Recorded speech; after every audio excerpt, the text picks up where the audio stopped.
बिथांमोननि खौरां बिजोंनि गेजेरजों जों नुदों आसामनि मानगोनां गिबि मन्थ्रि बिथाङा मोनसे फोसावदों जे हारसिं गेलेगोन 2025 मायथाइयावहाय आरो दिनैहाय जों नोंथांमोननिफ्राय मिथिबाय जे आदा रेवरेवा नार्जारिया माबा मोनसे बाथ्रा बुंदों दा बेनि सायाव जोङो जोबोद सिरियासलि सावरायगोन इपिपिएल हान्जाया जोबोद सिरियासलि सावरायगोन साननैसोनि गेजेरावनो जोङो जोबोद सिरियासलि सावरायनानै मोनसे थांखि जों लागोन थांखि लाखांनायनि उनावहाय बे थांखिखौ लानानैनो जों माने हाबाफारिखौ जों लालांगोन जोंहा इपिपिएल हिसाबै जोंहा जेबो माने बेबायदि माने साननांगौ बा कनसार्न जानांगौ बाथ्रा गैया जों बिराद मोनसे कमफर्टेबल पजिशनाव दङ जोङो बड'लेण्ड ओनसोलनि दिनैनि थारिखआव बयनिफ्रायबो गोख्रोंसिन मोनसे राजखान्थि हान्जा जोंहा 2 मेम्बार अफ पार्लियामेन्ट दङ जोंहा 7 जन एमएलएफोर दङ जोंहा एमसिएलएफोर दङ 17 जन एमसिएलएफोर दङ आरो जोंजोंहाय रायजो राजाफोर दङ आरो जोङो इपिपिएल हान्जायाव नोंथांमोना नुगोन जे रावबो जों प्रफेसनेल पलिटिशियान नङा जों बयबो समाज सिबिनायनिफ्राय फैनाय सोरबा जोंनि माहारियारि आफादनिफ्राय फैनाय गासिबो जोङो माने समाज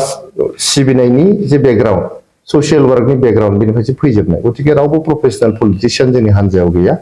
जोंनि पलिटिक्सआनो जाहैबाय हारिखौ बोरै सिगांथिं लांनो हायो हारि जौगानायनि पलिटिक्स ओमफ्राय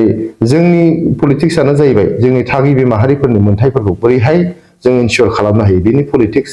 जोंनि पलिटिक्सआनो जाहैबाय जोंनि ओनसोलनि हा हुखौ जों बोरै रैखाथि होलांनो हायो बेनोसै पलिटिक्स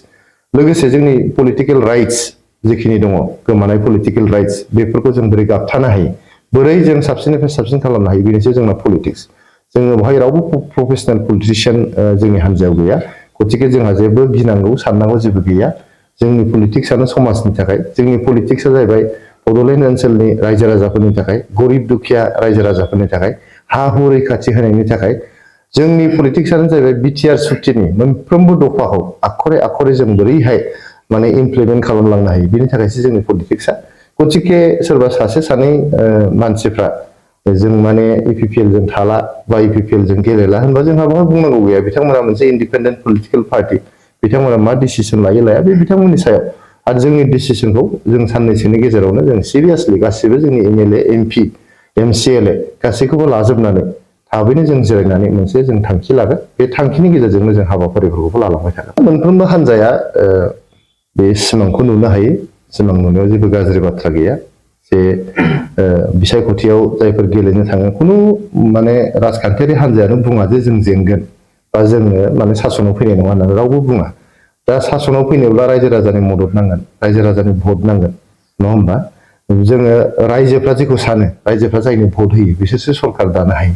गतिके जों रायजोनि मेन्डेटखौ जों नेनानै थानांगोन रायजोनि मेन्डेटखौ जोंनो अराय मान होलांनांगोन रायजोआ जायखौ लुबैयो बिटिआरआव सरकार दाजानो बे हान्जायासो बिटिआरआव सरकार दागोन गतिके दिनैनि थारिखआव जोंहा 2025 मायथाइसिम भारतीय जनता पार्टीजों एलायन्सआ दङ आं फोथायो बे एलायन्सआ थागोन आरो जोंखौ दिनैसिम फर्मेलि कमिउनिकेट खालामाखै सासे सानै व्यक्तिया बबेबा मेल मिटिङाव बेबायदि इनफर्मेलि बेबायदि अपिनियन होदों दा बियो अपिनियन ना पार्टिनि डिसिसन जोंबो मिथिया बिथांमोना जेब्लानाखि पार्टिनि डिसिसन लानानै जोंखौ बुंगोन we are absolutely fine and okay with it